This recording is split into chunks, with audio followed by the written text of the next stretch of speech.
Di dalam siri One Piece, Jolly Roger adalah bendera yang dikibarkan sebagai identiti sebuah Lanon. Lanon Straw Hats mempunyai Jolly Roger dengan simbol tengkorak memakai topi jerami. Lanon Big Mom ada Jolly Roger dengan pelbagai elemen yang melambangkan kebolehan Devil Fruit Big Mom.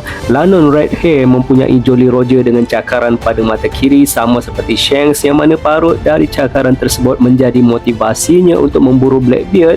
Nah, betapa pentingnya Jolly Roger kepada Lanon-Lanon ni sehingga ia boleh dianggap sebagai maruah bagi kumpulan Lanon tu sendiri. Makanya untuk Blackbeard mengambil keputusan menjadikan 3 tengkorak sebagai simbol Jolly Rogernya, bermakna simbol tersebut mestilah membawa mesej yang sangat penting. Nah, ramai berteori kalau simbol tengkorak tersebut dan beberapa ciri lain seperti 3 pistol, 3 jambak janggut dan jumlah bounty Blackbeard yang dapat diterjemahkan kepada 3 hati melambangkan kebolehan Blackbeard untuk memakan sehingga 3 jenis Devil Fruit, yang mana 2 daripadanya telah ditunjukkan sebagai Yami Yami Nomi yang dimakannya setelah dicuri dari Touch dan Gura Gura Nomi yang dicuri dari arwah Whitebeard. Tapi maksud sebenar 3 tengkorak ni sampai dijadikan sebagai Jolly Roger masih menjadi misteri.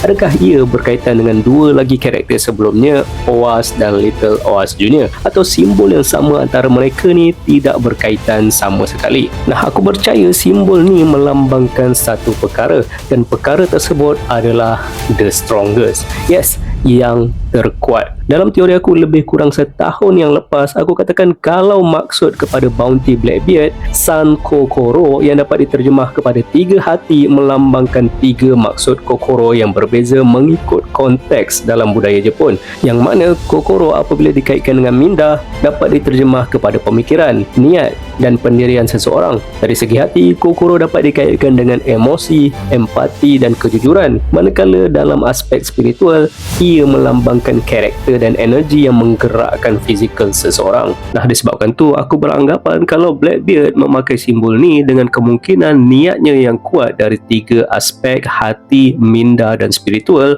untuk merealisasikan apa yang cuba dicapai bapanya, Rox di Zebek, untuk menjadi Raja Dunia atau untuk mencapai kesempurnaan dari 3 aspek fizikal, minda dan spiritual yang dapat dikaitkan dengan Oas yang boleh dikatakan sebagai yang terkuat pada masanya. Dan ini membawa kita kepada simbol 3 tengkorak yang digunakan oleh karakter seterusnya, Imu.